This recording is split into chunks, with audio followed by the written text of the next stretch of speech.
Olá, meus irmãos, graça e paz a todos que estão me assistindo. Primeiramente, antes de começar a palestra, eu quero agradecer ao pastor Aécio, grande amigo de longa data, por essa oportunidade e esta confiança que ele está dando a mim. Agradeço aos irmãos Wagner e a irmã Simone, tá? Esses servos de Deus que estiveram conversando comigo aí para que essa palestra fosse realizada. Também, tá? Eu quero agradecer a todos os irmãos da igreja que estão aí de alguma forma engajados nessa grande ação missionária. O irmão Wagner falou quarta-feira aí, deu um resumo histórico, né?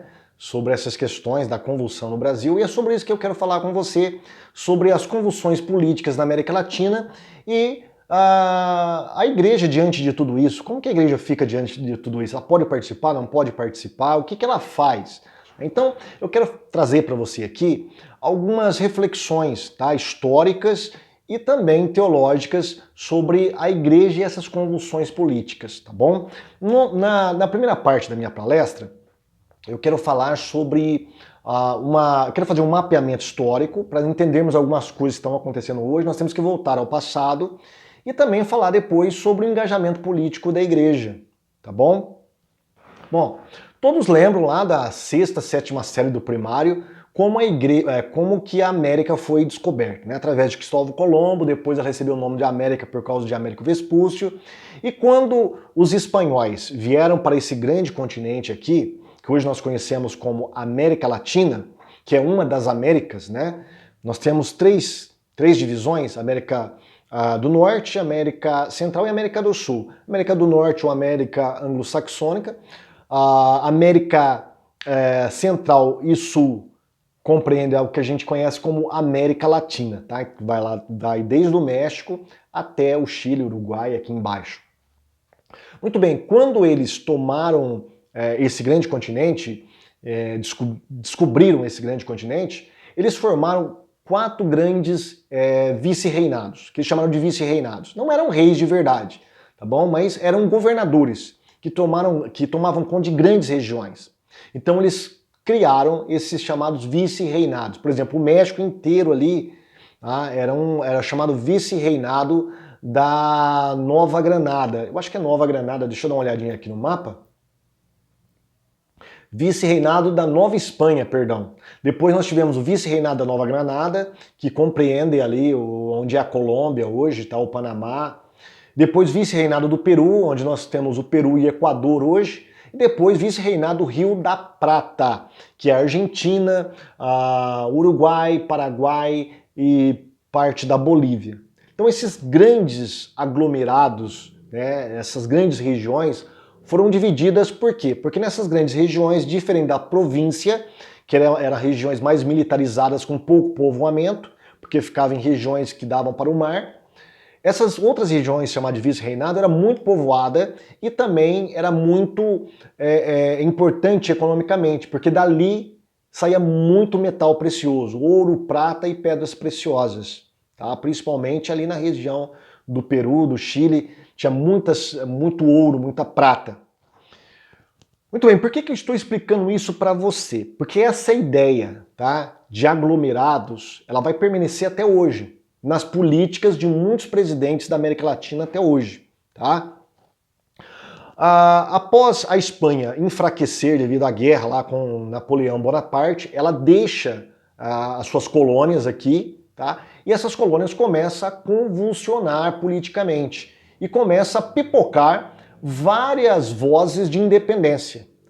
É claro que Estados Unidos e Inglaterra já estão de olho, a Inglaterra por causa do dinheiro e expansionismo comercial, né, querendo financiar essas independências, e os Estados Unidos querendo que realmente esses países se subdividem. Por quê? Porque se você tem uma América Latina em bloco forte, formando quase um império, isso torna quase um rival da América do Norte. Os Estados Unidos não queriam isso. Tá? Então havia interesses internacionais na independência.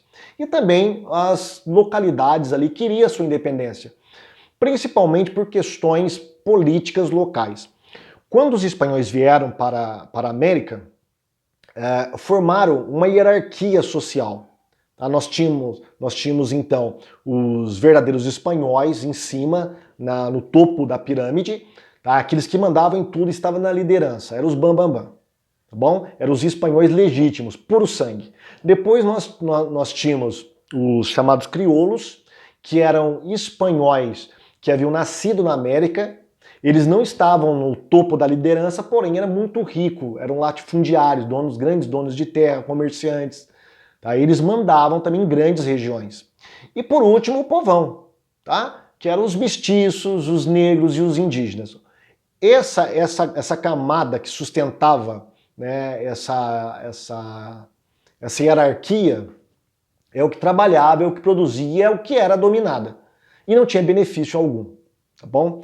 E aí surge então, por questões políticas, alguns personagens querendo a independência. Dentre eles, Simón Bolívar. Então, nós tivemos outro também, o Martin, que era um argentino que ajudou a fazer a independência de diversos países. Mas o Simón Bolívar é o que nos interessa. Por quê? Porque a ideia desse cara, depois da independência, não era deixar os países fragmentados, tá? Como nós temos hoje. Era a ideia de criar grandes blocos de países para fazer frente a outras nações, principalmente a Espanha. Por exemplo, então nós tivemos, por curto espaço de tempo ali, por curto período de tempo, tá? A chamada Confederação da Grande Colômbia, a Confederação do Grande Peru, que era a junção, por exemplo, deixa eu ver aqui no mapa, a junção da Venezuela, Colômbia e Equador. Essa era a chamada Confederação da Gran Colômbia. E assim nós tivemos no Peru e tivemos também os países da América Central, como Honduras, Nicarágua, Guatemala, Salvador e Costa Rica, que se desmembraram do México. Antigamente todos esses países pertenciam ao México. Depois eles se desmembraram do México e formaram esse bloco chamado Províncias Unidas da América Central. Então, preste atenção, o que eu quero que você entenda é que essa ideia de formar blocos na América Central é antiga. É desde a época da independência desses povos. Tá? Isso é muito importante para você entender o que está acontecendo hoje na América Latina. Ok? Muito bem, isso aí perdurou por muito tempo.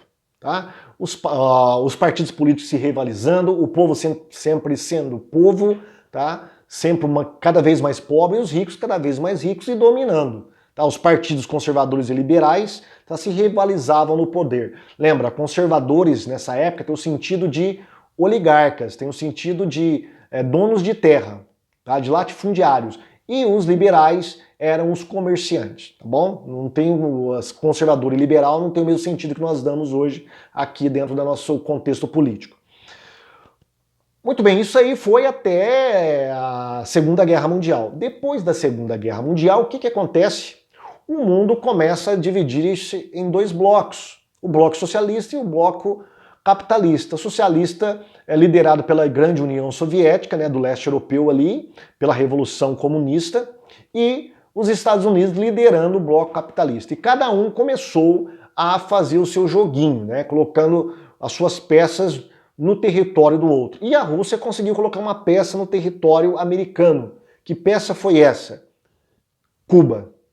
A União Soviética conseguiu emplacar o socialismo em Cuba. Só que preste atenção, olha como que isso aconteceu. Em 1959, acontece que é conhecido como Revolução Cubana através de Fidel Castro e Che Guevara. Esses caras não eram socialistas, eles eram guerrilheiros que queriam libertar Cuba porque eles achavam que a presidência de Fulgêncio Batista, na verdade, ele era um vassalo dos Estados Unidos, tá? O Império Americano que queria dominar Cuba. Então eles queriam uma libertação econômica, queriam uma libertação social, e queria que o povo estivesse no poder. Essa era a ideia de Fidel Castro, né? Parece brincadeira, mas essa era a ideia dele, junto com Che Guevara. E eles formaram então grupos armados de guerrilha, que até então não havia sido implantado, né, esses grupos de guerrilha. A ideia começa com Che Guevara, e eles conseguem, né, tomar conta de Cuba e dominar ali, derrotar o governo de Fulgêncio Batista e tomar o poder. O Partido Comunista Cubano, na época, não viu com bons olhos a guerrilha de Fidel Castro com Che Guevara. Veja bem, olha que coisa maluca, né? Por quê? Porque eles queriam conquistar o poder através da democracia. por incrível que pareça.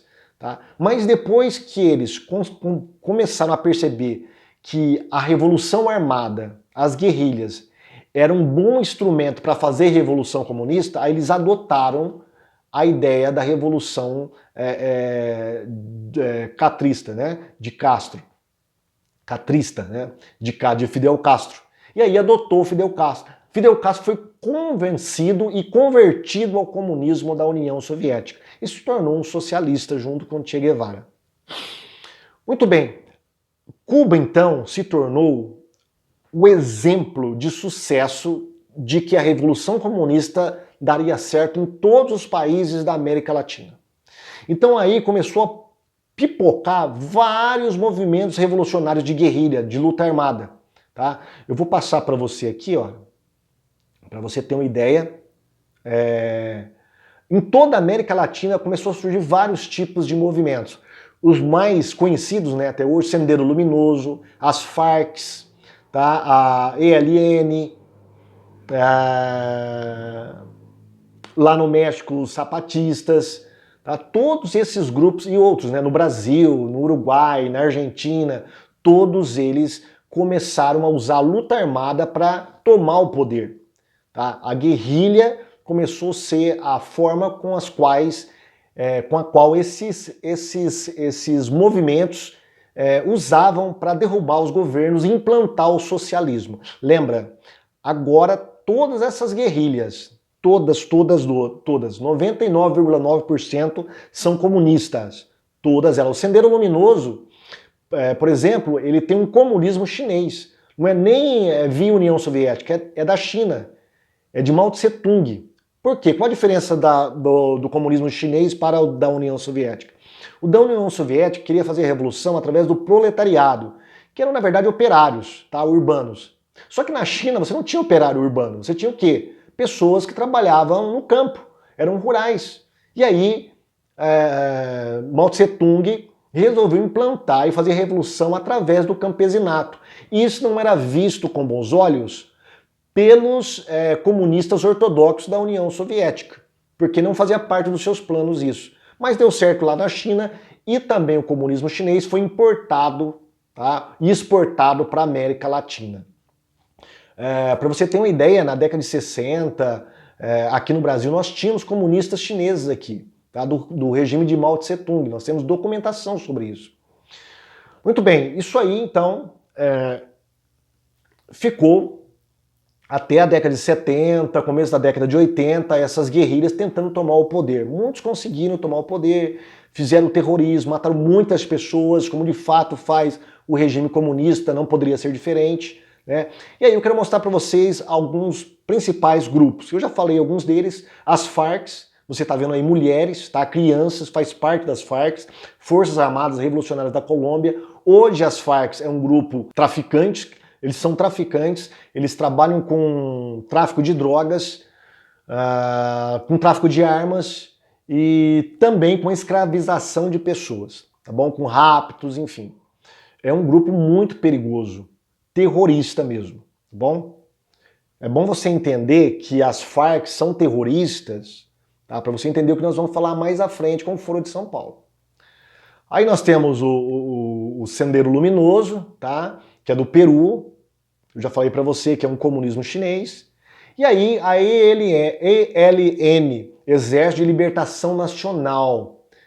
Há uma coisa interessante no Exército de Libertação Nacional, é que muitos desses guerrilheiros foram, na verdade, padres da Igreja Católica, tá? Da Igreja Romana.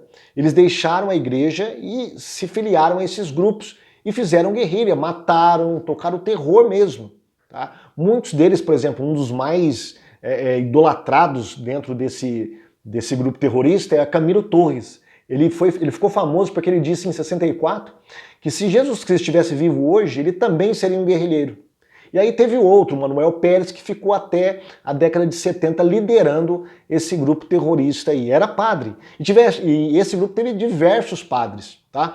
Por que eu estou falando isso para você? Porque eu quero introduzir para o seu conhecimento um outro elemento muito importante agora na área ideológica, tá? Voltada para a religião, que é a teologia da libertação. A teologia da libertação foi muito importante para inculcar na mente dessas pessoas que um religioso poderia também ser marxista. Porque antes, a Igreja Católica ela sempre foi contra o comunismo. Tá? Nós temos bulas papais aí refutando o comunismo, declarando o comunismo como sendo realmente do mal.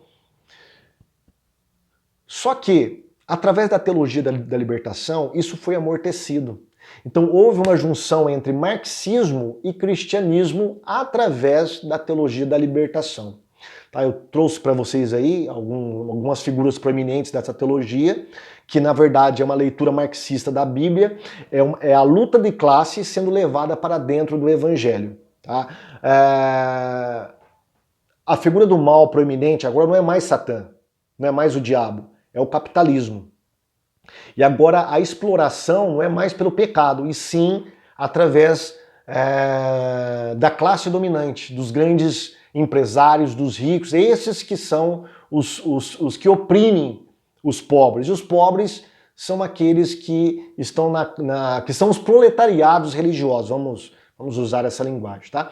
O idealizador, o que fomentou essa teologia, que realmente colocou no papel de maneira sistemática, foi Gustavo Gutierrez, tá? Um padre peruano, se não me engano, peruano.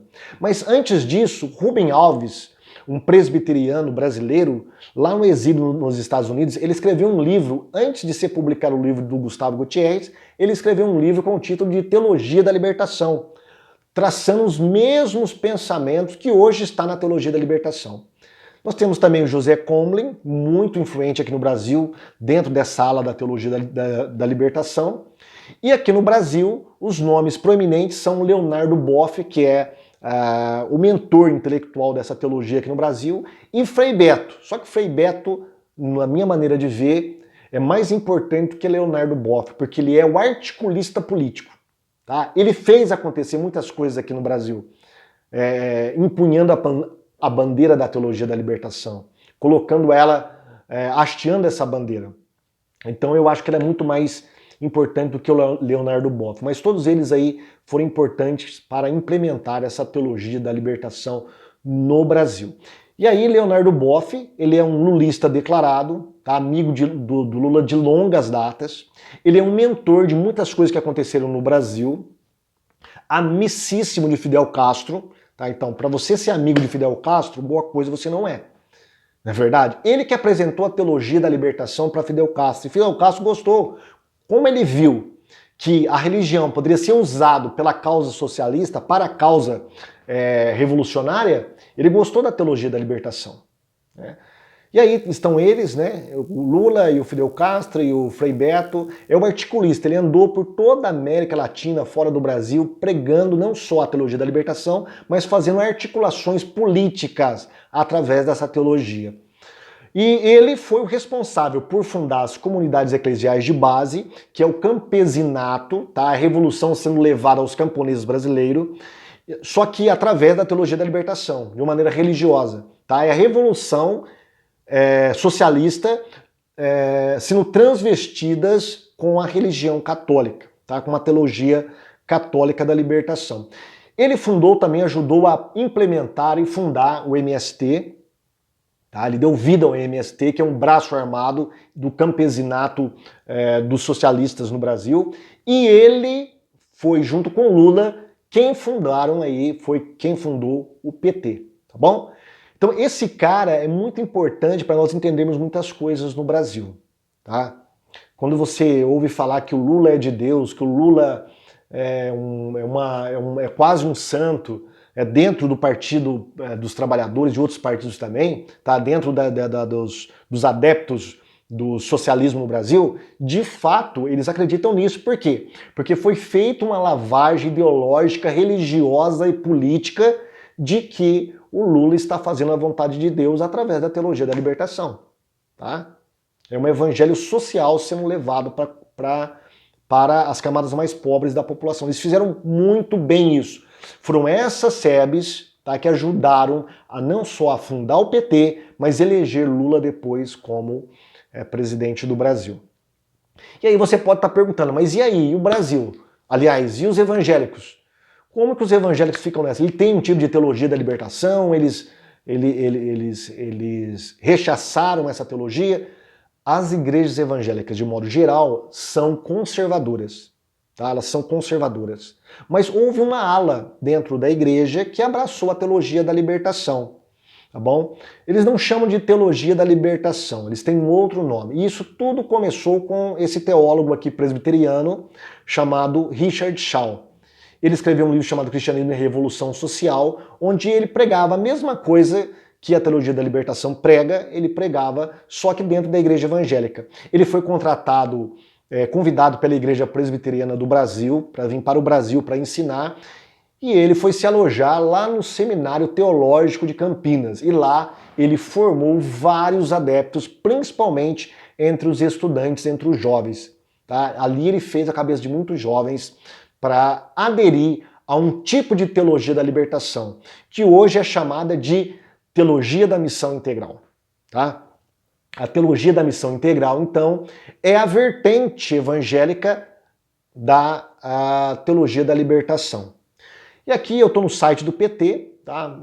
Tirei um print aí, Agência PT de Notícias, onde mostra a reunião, um congresso, né, de evangélicos que se uniram para dizer não ao golpe contra Dilma Rousseff, na época, né?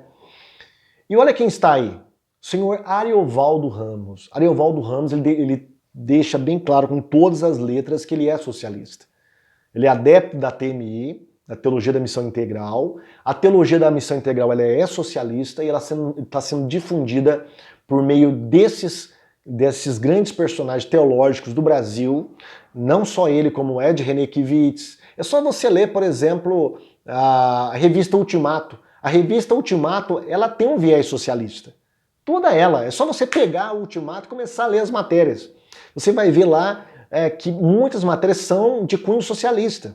Tá? Ou progressistas. Muito bem, nessa reunião, olha o que ele diz. O pastor é para o povo e não o povo para o pastor. Somos conservadores com a nossa fé e progressistas na vida social. Mas quando você vai ver observar as pregações, os livros, as publicações, os artigos desse pessoal, Ed Renekiewicz, Ariovaldo Ramos, tem mais outros que eu esqueci, tem aquele pastor da igreja Assembleia de Deus, Betesda, não me lembro agora o nome dele, tá? Todos eles estão entrando para o liberalismo teológico, tá? Defendendo o feminismo, defendendo ideologia de gênero, defendendo racismo, enfim, eles estão entrando para esta agenda progressista. Então, a teologia da missão integral nada mais é do que a teologia da libertação sendo levada para dentro da igreja evangélica. Tá bom? Só para você ficar sabendo. Muito bem, acabou a Guerra Fria, tá? A União Soviética, durante 70 anos, não conseguiu mostrar que o socialismo era superior ao capitalismo, ela estava cambaleante das suas pernas, e o último suspiro foi em 1989 com a queda do Muro de Berlim. O Muro de Berlim foi emblemático porque marcou o fim, entre aspas, do comunismo no mundo. Tá? A grande União Soviética cai de joelhos e se desfacela. O leste europeu, cada país começa a sua independência, a tomar a sua independência de volta, e ela fica reduzida ali à Rússia como era antes. Muito bem, mas e os partidos socialistas? Nós temos aqui um livro, né, que você está vendo, A Nova Rússia e a Crise das Esquerdas. Como que ficou essas esquerdas, sobretudo na América Latina? Não aceitaram, é claro. Eles não aceitaram o fim da União Soviética, não aceitaram o fracasso do comunismo, e eles resolveram criar uma nova União Soviética aqui na América Latina. E eles tentaram fazer isso através de uma organização que você já ouviu falar muito, chamada Foro de São Paulo. E aí o nosso amigo Luiz Inácio Lula da Silva, de novo com Fidel Castro, tem a sua participação ali proeminente, né? nesse chamado Foro de São Paulo. O que é o Foro de São Paulo? Ele foi criado em 1990 através de conversações entre Lula e Fidel Castro. É a maior organização política da América Latina, reunindo centenas de partidos políticos, ONGs, movimentos sociais, terroristas, narcotraficantes, guerrilheiros e outros bichos mais. Sob os auspícios do Foro, foi possível a esquerda passar de apenas um único governo em 1990, Fidel Castro, tá? Em 1990 era o único que tinha o governo de um país na América Latina, um socialista, tá? Para mais de uma dezena de governos no ano corrente. Ou seja, depois de 10 anos, o Foro de São Paulo conseguiu eleger mais de 10 presidentes na América Latina que faziam parte do Foro de São Paulo. Tá? Muitos falam que, não, o Foro de São Paulo é apenas uma agência de discussões para implementação de justiça social através de partidos de esquerda. Não é não. Ele é uma organização que quer implementar novamente, eu vou mostrar para você isso, tá? Aquela ideia de Simão Bolívar, tá? De criar blocos dentro da América Latina, só que desta vez blocos socialistas. Bom, essa é a ideia do Foro de São Paulo. Bom, vou mostrar para você aí, essa é a primeira reunião do Foro de São Paulo, aqui no Brasil, na cidade de São Paulo. Tá? Você está vendo a faixa aí, encontro de partidos e organizações de esquerda da América Latina e Caribe, Brasil. Julho de 1990. Tá? Então, de 1990 até hoje, nós temos aí a 25ª edição do Foro de São Paulo. Eu acho que por causa do coronavírus eles não vão fazer essa edição, não sei se eles farão aí via live, né? Mas enfim. Isso aí ficou escondido da população durante 15 anos. 15 anos, ninguém falava sobre o Foro de São Paulo. O único, ou um dos únicos que falava, era Olavo de Carvalho, que denunciava isso. A imprensa ficou caladinha. Muitos até falavam assim, isso aí é loucura do Olavo de Carvalho e de outros, né, teoristas da conspiração. Mas a questão é que durante 15 anos o Foro de São Paulo conseguiu se esconder e trabalhar por debaixo dos panos, né, implementando projetos e criando organizações para tomar o poder político da América Latina. Essa aqui é uma foto do 15º Congresso, né, 15 anos do Foro de São Paulo. Olha o lema, preste atenção, por uma nova integração da América Latina. Novamente a ideia de Simão Bolívar de criar blocos, desta vez socialistas, para a América Latina. Né? Depois de 10 anos, olha como está a América Latina. Tá? Lembra que eu falei para você que em 1990 nós só tínhamos um líder que tomava conta de um país na América Latina que era socialista de fato, que era Cuba, através de Fidel Castro. Tá? O Brasil não tinha, a Argentina não tinha, a Bolívia não tinha, enfim.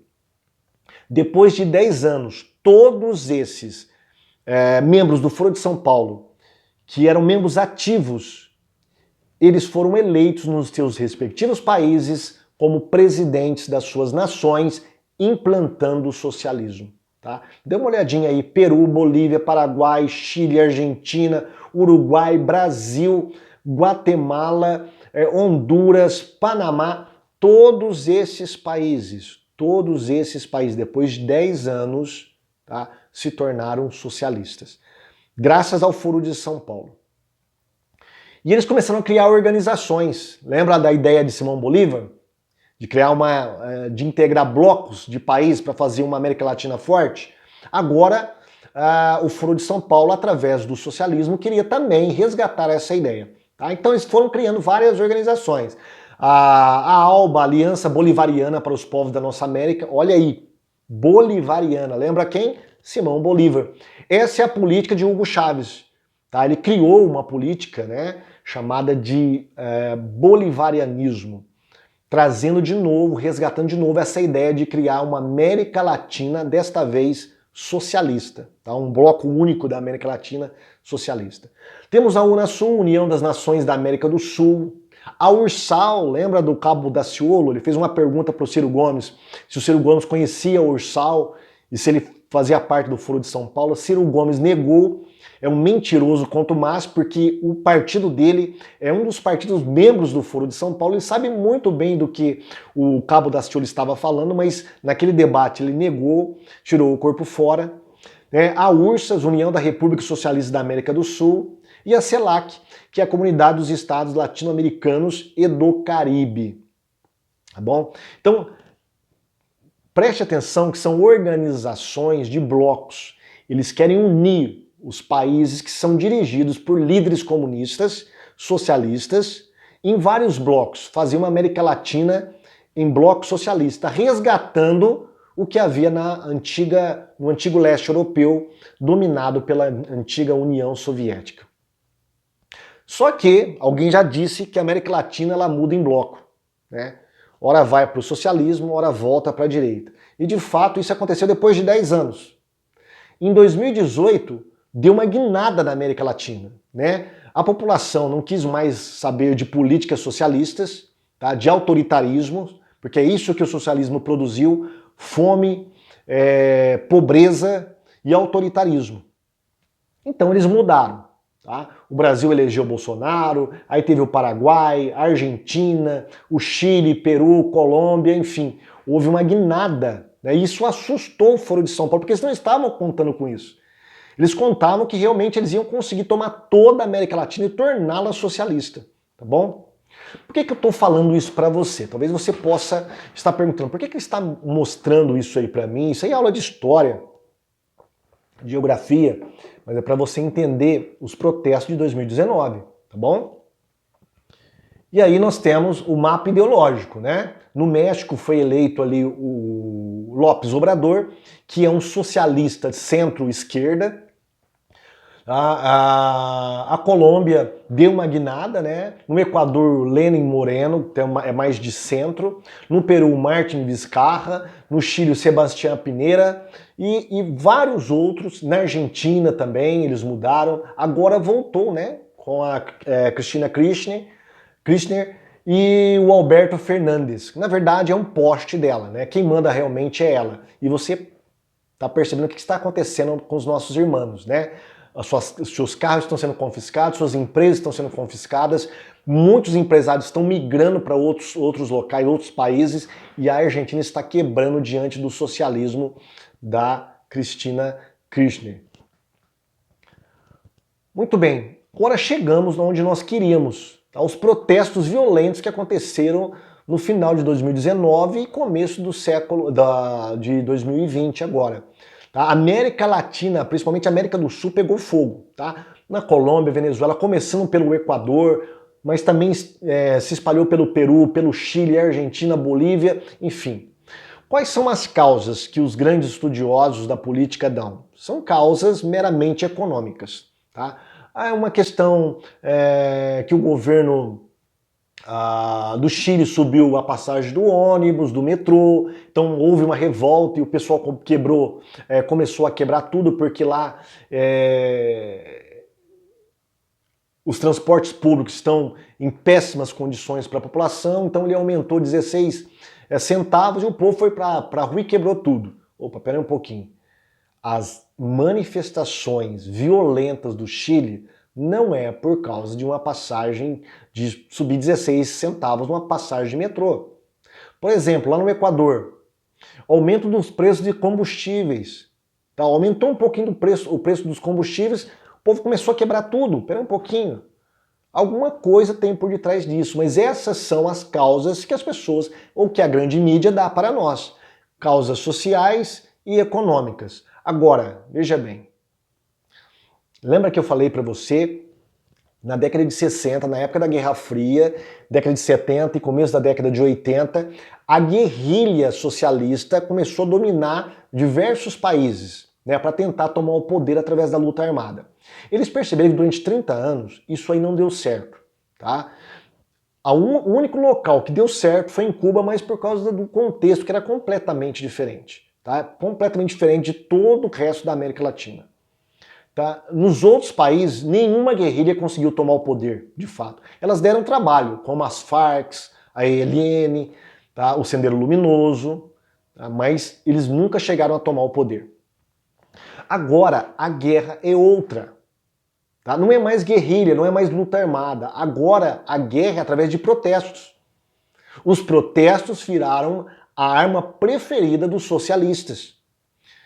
Mas alguém pode estar dizendo, olha, isso aí é muito caricaturado, você está inventando coisas, você está sugerindo coisas que você não pode provar. Ah, mas eu posso provar sim. Tá? E como eu posso provar?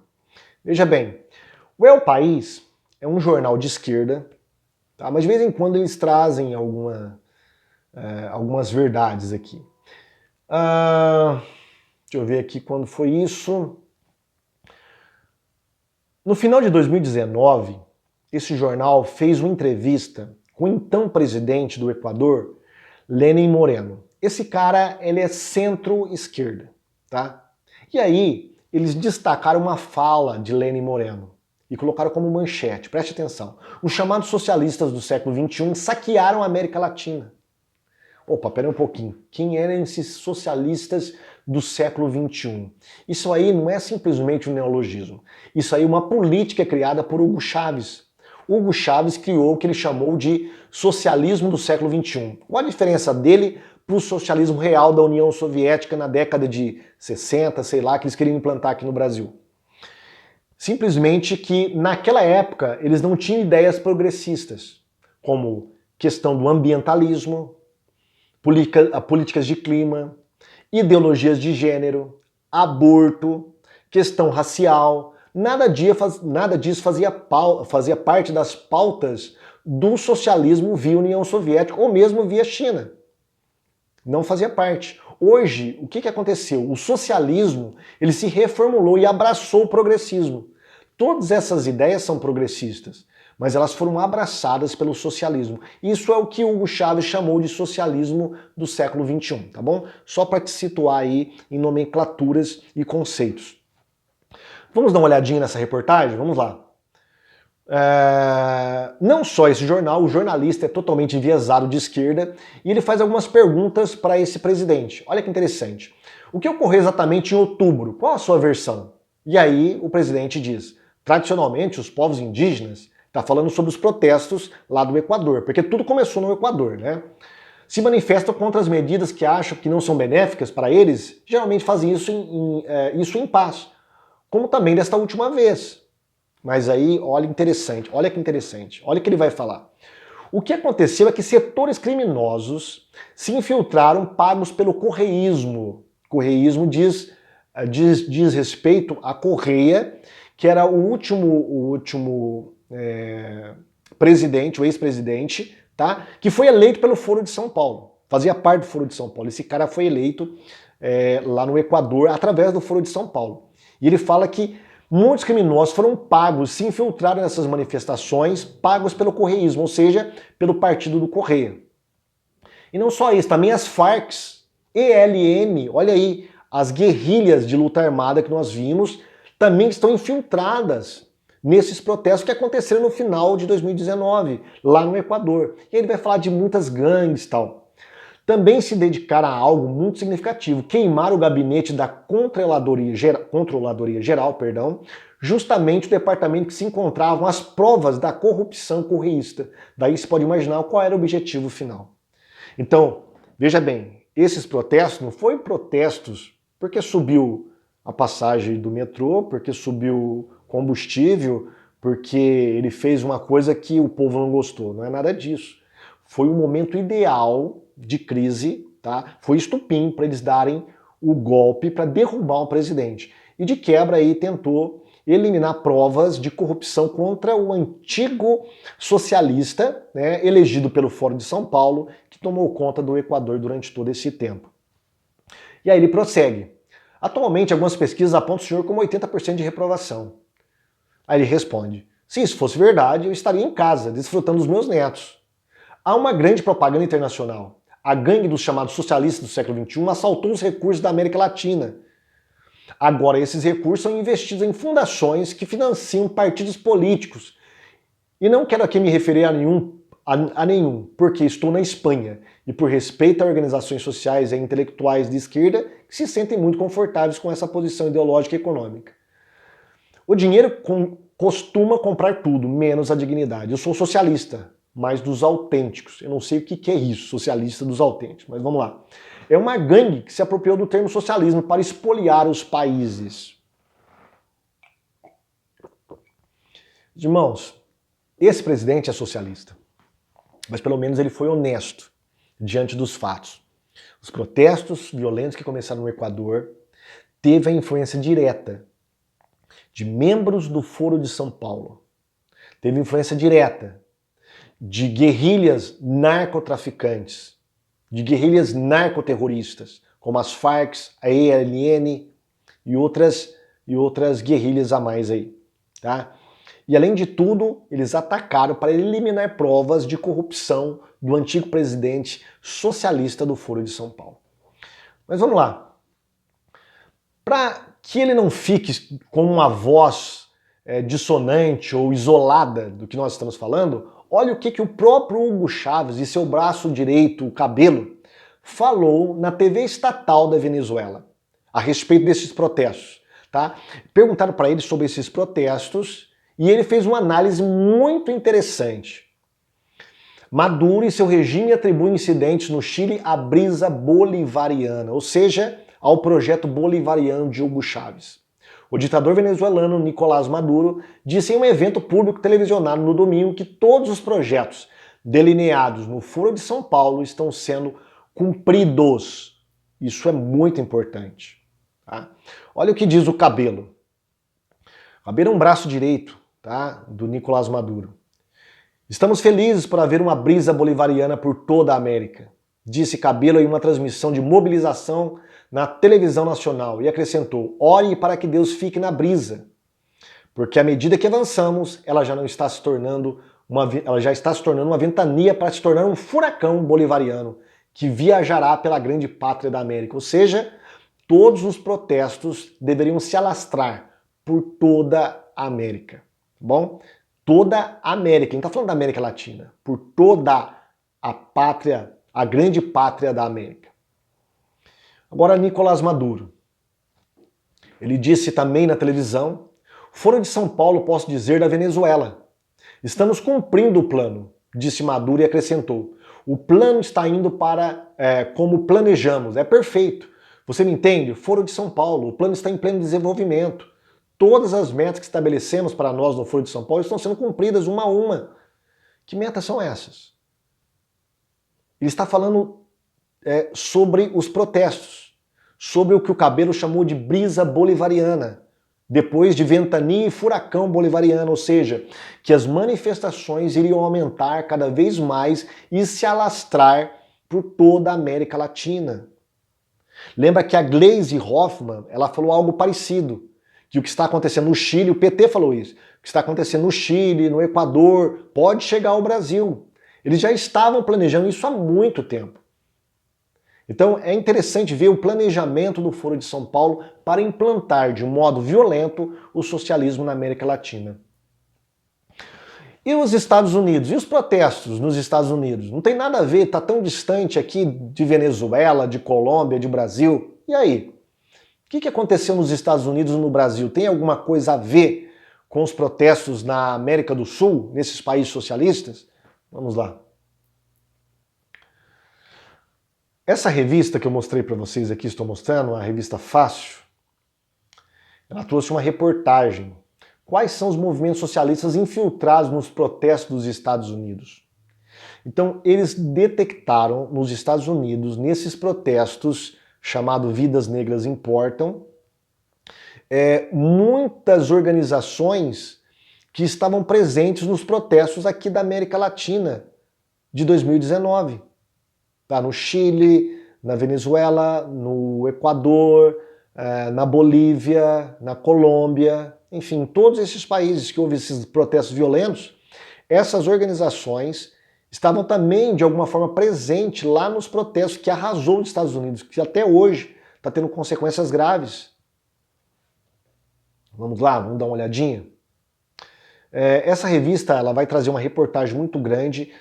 Eu vou deixar o link com você, não vou ler para não adiantar ou esticar esse vídeo, tá? Mas eles falam que as Farc, o grupo sandinistas da Nicarágua, todos eles estavam presentes nos protestos das Vidas Negras Importam, que arrasou os Estados Unidos.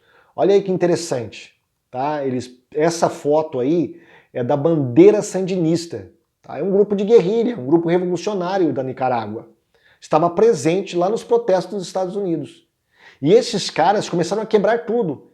E eles ajudaram a fomentar esta revolução negra que está acontecendo lá nos Estados Unidos por causa da morte daquele negro, George Floyd. A questão é, os grupos de revolução socialistas, eles estão espalhando para a América, para todas as Américas, assim como preveu o Foro de São Paulo. Tá? Só que a tática agora é outra, não é mais guerrilha. Agora a tática é através dos protestos, para desestabilizar o governo, para desacreditar as instituições e para tomar o poder. Lembra que o que o Zé Dirceu falou? Nós não vamos ganhar eleições, nós vamos tomar o poder, que são coisas completamente diferentes. Muito bem. Agora a nossa pergunta é, e a igreja? Como faz a igreja? Qual é a posição da igreja diante de tudo isso? Dessa crise política que estamos vivendo? Bom, é simples. A igreja, enquanto corpo de Cristo, ela tem uma opção: evangelizar e interceder por essa terra. Tá? Interceder pelos governos e evangelizar. Quanto mais o reino de Deus foi se espalhando, mais paz nós vamos trazer para a nossa civilização ocidental, para a nossa América, para o nosso Brasil e para nossas cidades. Tá? Então a igreja precisa fazer a parte dela, evangelizar. Mas é só isso? A igreja pode participar de protestos? Não. Protestos violentos a igreja não pode participar. Tá? Esquece. Onde tem rebeldia, ódio, ressentimentos sendo materializado através de violência, saques, através de quebra-quebra, através de guerras, a igreja não pode se misturar com esse povo. Tá? Isso aí é a obra do diabo, é claro. Tá? Está bem evidente, é óbvio. Agora, manifestações pacíficas, ela pode participar? Não só pode, como deve participar. A igreja precisa ir para a rua, tá? Não como denominação, mas a igreja, enquanto indivíduos, nós temos que fomentar realmente esses protestos, porque a igreja precisa ter a sua voz ouvida, porque é uma voz profética também. Tá? Nós temos os que a gente chama de pecados horizontais e verticais. Quais são os pecados verticais? São os pecados que estão na Bíblia, os nossos pecados morais. Nós pecamos contra a lei de Deus, pecamos contra os mandamentos de Deus. E também os pecados sociais, que são os horizontais, que estão ali introjetados nas estruturas políticas e sociais da nossa sociedade.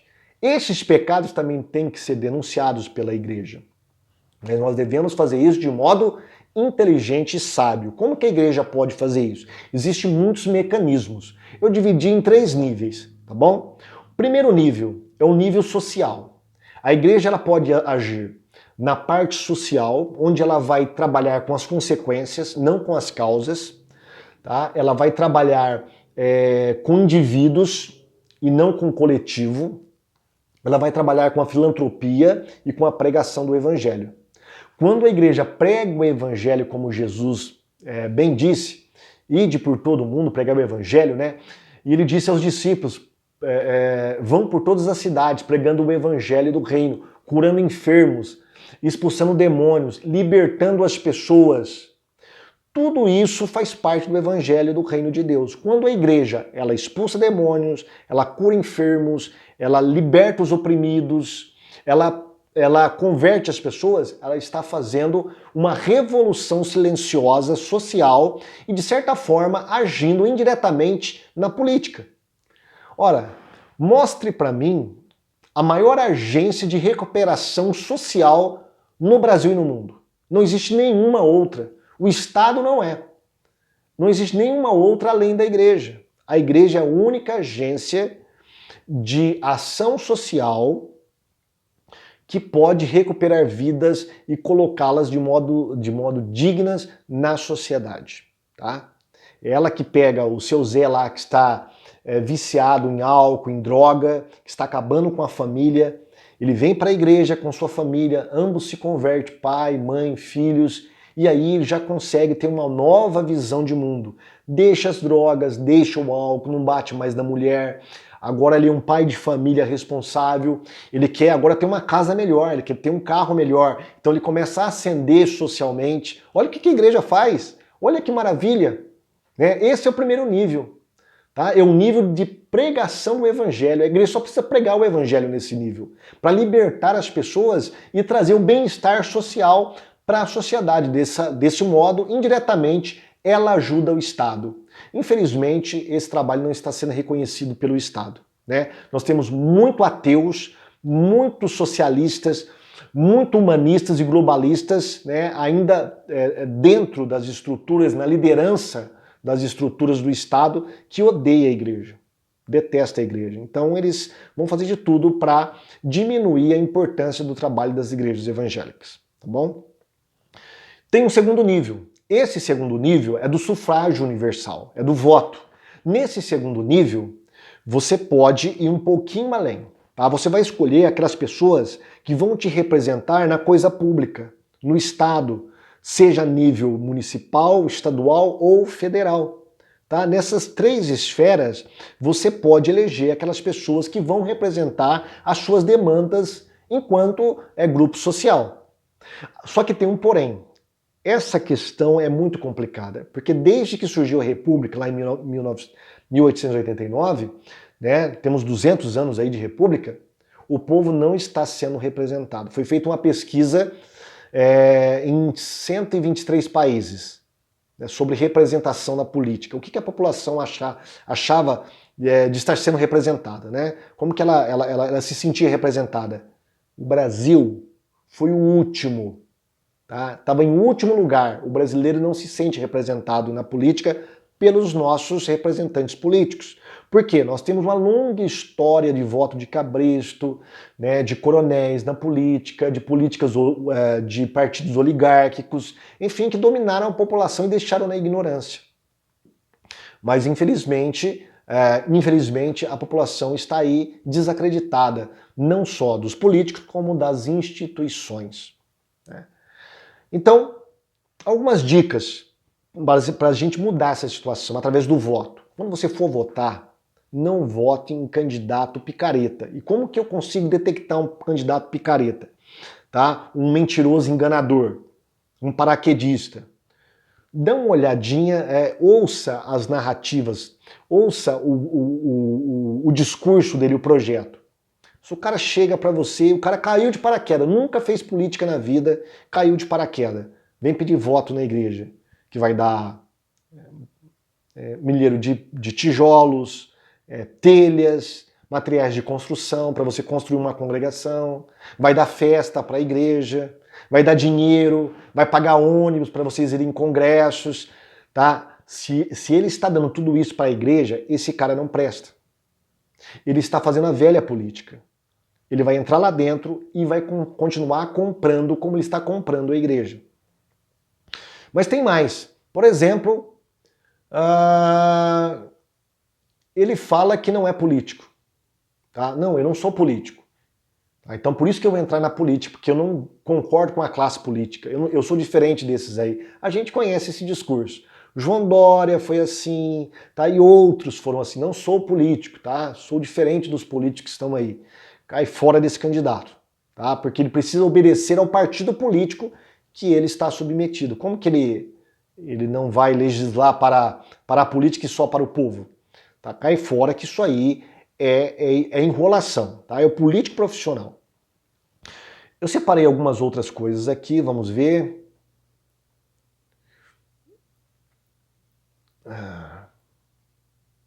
Só um tempinho aí, deixa eu achar aqui. Ele critica mais o adversário do que faz propostas, faz mais promessas do que pode ser cumprido, tá? Promete construir obras, sendo que a candidatura dele é para o legislativo. Por exemplo, um vereador falando que vai construir hospitais, construir praça, construir aquilo. Ele não pode fazer isso, quem faz isso é o executivo. Então ele está mentindo. Fala que o seu único compromisso é com o povo. Na verdade não é, ele tem um partido político no qual ele deve obediência, inclusive ideológica, Tá? Então, essas são algumas diretrizes para você detectar o mentiroso político. Tá? Ele tem solução para todos os tipos de problemas. Tá? Por exemplo, o Ciro Gomes, lembra na eleição que ele falou que ia tirar todo o brasileiro da inadimplência? Tá? Todo mundo que tivesse com nome sujo no SPC ia ficar assim maravilhosamente bem, porque ele ia tirar todo mundo. Agora, como que ele ia fazer isso? Tá? É um picareta de mão cheia o Ciro Gomes. É esse clássico político que está tentando te enganar, tá bom? Agora, o que fazer antes das eleições? Se informe sobre o candidato, a ficha criminal dele, a vida pública, o caráter, ele é idôneo. Tem muitos elegendo aí membros do PCC. Por exemplo, lá em Embu das Artes, elegeram um prefeito lá que é membro do PCC, tá? O qual o nosso ex-governador Geraldo Alckmin teve a honraria, né, de tirar fotos com ele. Aqui na minha cidade nós temos um vereador que o pessoal fala por boca pequena aí que ele é ligado ao tráfico. Tá? Então tome cuidado, dê uma olhadinha na ficha desse cara. Ele tem procedência idônea? Preste atenção no discurso dele. A plano de governo, é coerente o plano de governo dele? As promessas são reais, são possíveis? Tá? Ou ele faz promessas mirabolantes que não podem ser concluídas ou ser implementadas. Ele é condizente com a ideologia, ou ele está falando uma coisa para a igreja, mas a ideologia dele é outra. Cuidado. Preste atenção na imagem dele. Ele é um político, tá, fabricado, ou ele é autêntico? Por exemplo, o Lula foi fabricado. O Lula autêntico é o Lula antes de 2002. Tá? Esse é o Lula autêntico, sindicalista, radical, que queria implementar o socialismo no Brasil. Esse é o Lula autêntico. Ele não ganhou a eleição, porque o Brasil ele é um país que tem medo do comunismo. Tá? A população brasileira ela é conservadora. Mas o que foi feito? Fizeram uma imagem da besta, ou seja, fizeram uma imagem do tirano Lula. E aí fizeram um Lula paz e amor, não é? Criaram um Lula marqueteado. E aí ele ganhou as eleições. As motivações, ele é aventureiro, está procurando apenas um emprego, né? Muitos estão procurando apenas um emprego. Estão desempregados e se lançam na política. O cara é conhecido, tal, ele vai para a igreja e tentar ganhar o seu voto. Caia fora disso. Preste atenção nos conhecimentos. Ele tem um conhecimento de política, ele sabe qual a diferença de legislativo, executivo e judiciário. Ele sabe o que um vereador pode e não pode fazer. Tá? O que ele sabe sobre política? Ou ele é apenas um palhaço tipo Tiririca, que cai de gaiato lá, foi usado pelas raposas que estavam lá dentro e foi feito marionete dele. Preste atenção na ideologia do partido, condiz com a ética cristã. Não, eu não sou comunista, eu sou do Partido da Cidadania. Sou do Partido Verde, olha, não tem nada a ver com comunismo. Opa, pera um pouquinho, o Partido Verde é totalmente progressista, socialista. Cidadania é um partido progressista. O PP, Partido Progressista, o que é? É socialista, só mudou de nome. Tá? Não precisa vir lá, PCdoB, Partido Comunista do Brasil, ou PCB, Partido Comunista Brasileiro. Não precisa. Não precisa ser Partido dos Trabalhadores. Tá? Eles estão mudando de nome agora. Né? Então você precisa ficar alerta quanto a isso, tá? E depois que você eleger esses caras, o que você pode fazer? Nós estamos no nível 2, lembra que eu falei para você do engajamento político da igreja, né? Enquanto indivíduos, não enquanto em denominação. A denominação, eu acredito que não pode assim, se misturar com política, tá? A Igreja Ibero-Americana, Santo Eterno, Assembleia de Deus, enfim, todas essas igrejas, enquanto denominação, têm que ficar fora da política. Mas nós, enquanto cristãos individuais, nós podemos, não só podemos, como devemos fazer parte da política, sim, ter engajamento político. E um deles é nesse segundo nível, através de um voto consciente, de tomar uma consciência política, né? Para que ela possa ser dirigida pelo Evangelho, pelos valores cristãos. Preste atenção se ele cumpriu as promessas que fez depois da eleição. Acompanhe e fiscalize a sua administração. Esse é o grande erro nosso. Muitos de nós nem sabem quais foram os deputados, senadores, vereadores que nós elegemos. Nós esquecemos. Por quê? Porque nós não temos engajamento político. O nosso segundo nível é muito fraco. Tá? Ele é muito superficial. Então nós devemos mudar isso. Observe a conduta dele. Ele foge dos seus eleitores? Ele presta contas à população do que ele está fazendo? Ele acompanhe se houve enriquecimento ilícito dele. Para isso nós temos jornais, internet. Hoje está muito fácil você fiscalizar a vida de um político. Tá? Exige dele o cumprimento das suas promessas. E nós temos dispositivos hoje, sites, links, redes sociais, para você cobrar o seu político. Tá bom? Esse é o segundo nível. Tá? Antes das eleições e após as eleições. Para você ter um voto consciente, para você saber usar esse dispositivo do sufrágio universal de modo sábio e consciente, como um cidadão de fato deve fazer. O terceiro nível, ou nível 3, que eu trago para você de engajamento político da igreja, é muito mais profundo, tá? É uma militância política mesmo. Tá? Eu não estou falando aqui da igreja criar um partido político da igreja ibero-americana. Não, não é isso. Então, eu estou falando de um engajamento através de uma base, de uma fundação de base política. Foi isso que o PT fez com as eclesiais de base. Tá? Lembra que eu falei do Frei Beto, que ele criou os núcleos rurais para implantar a teologia da libertação, e essa teologia criou o MST, criou o PT e elegeu Lula. Então a esquerda está muito na frente, tá? Eles são muito mais organizados, muito mais estruturados que nós. Então nós devemos também criar, tá, bases para nós fomentarmos uma consciência política no nosso povo evangélico. Consciência conservadora, de acordo com os valores e princípios do evangelho, valores cristãos, que geralmente vão se pautar por políticas conservadoras. A criação de grupos em participações políticas, tá? Políticos, grupos de estudos não só teóricos, mas de engajamento estratégicos também, tá bom? Formar dentro da igreja, começar a estudar política dentro da igreja, formar um grupo de uma pastoral política, tá bom? Para ensinar política da escola dominical, tá? Não política partidária, mas política enquanto filosofia política. Tá? Nós estamos rodeados pela política, até dentro da igreja. Tudo que você faz, todas as decisões que são tomadas, tem a ver com política dentro da igreja. Tá? Nós estamos rodeados por política. Tá? Se você tem liberdade para pregar o evangelho, é devido à posição política que nós temos. Tá? É devido às políticas públicas que nós temos. A liberdade. Se você está preocupado se vai subir a alimentação, se você vai ficar desempregado ou não, é devido à política. E se você não gostar de política, tem pessoas que gostam. E essas pessoas é que vão te dominar. Depois não adianta você reclamar que está crescendo o desemprego, está subindo o preço dos combustíveis, dos alimentos, tá? Que está havendo políticas para favorecer homossexuais, tá, de aborto. Tudo isso aí tem a ver com engajamento político. Se você não é engajado politicamente, não adianta reclamar e falar que tudo é do diabo, tá bom? O engajamento nível 3, você pode ter grupos de estratégias políticas. Tá? Participação em conselho tutelar, a igreja pode participar. Tá? Conselhos de moradores de bairro. Tá? Muitas vezes são feitas eleições de moradores do bairro para tomar decisões políticas para o bairro. Mas a igreja nunca participa, com raríssimas exceções.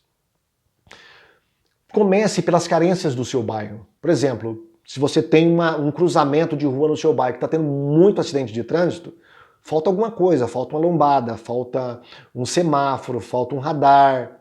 Tá? Então você pode fazer um requerimento na Câmara Municipal exigindo isso do político que você votou, no seu vereador, e ele exigir da prefeitura. Tá? Olha quantas coisas nós podemos fazer pelo nosso bairro. Alguém já disse, se a sua igreja faltar no seu bairro, se a sua igreja for destituída do bairro, será que o bairro vai sentir falta da sua igreja? Isso mostra, né, um termômetro para mostrar o nível de engajamento político que nós temos diante da nossa localidade. Será que a gente só fica pregando o evangelho? Como que as pessoas veem os evangélicos? É só como aquela pessoa que quer ganhar ele para sua religião? Ou ele faz uma diferença social, educacional, cultural e também ética dentro do seu bairro? Falta isso às igrejas evangélicas. E nós podemos fazer a diferença. Tá? O nível 3 é um nível de engajamento maior. Participação dos conselhos municipais, tá? As prefeituras, as câmaras municipais, elas têm vários tipos de conselhos municipais que você pode participar. Conselhos de idosos, deficientes físicos, de valores humanos, tá? Então tem vários conselhos. Esses conselhos é que vão determinar as políticas públicas que serão implementadas na sua cidade. Se você não fizer parte, tá? Você não tem voz. Se você não tiver voz ali de participação, depois não adianta reclamar.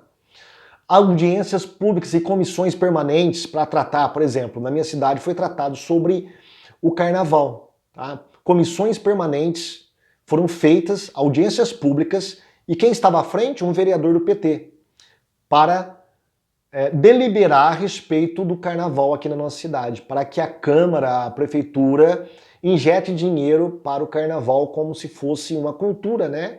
Uma cultura local aqui que deve ser preservada pela população. E nós sabemos que o nosso dinheiro público está sendo injetado numa festa que é totalmente perniciosa do ponto de vista moral, ético e também político.